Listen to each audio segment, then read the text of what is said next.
माझा फौजी रात्रीचा दिवस करून डोळ्यात तेल घालून आपलं सगळं घरदार सोडून अहोरात्र सेवा करत असतो, तसाच माझा शेतकरी रात्रून दिवस शेतीत राबतो.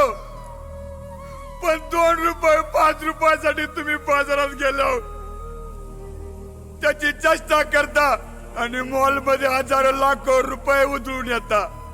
अहो तो माझा शेतकरी रात्रून दिवस रक्ताचं पाणी करतो जी करतो, पण स्वतःच्या पोटाचा गोळा देतो. कारण अनेक शेतकऱ्याची पोरं फौजी आहेत. तुम्हाला फक्त आमच्या सारख्या शहीदाची आठवण 15 ऑगस्टला आणि 26 जानेवारीलाच होती. नावालाच फक्त जय जवान आणि जय किसान राहिले.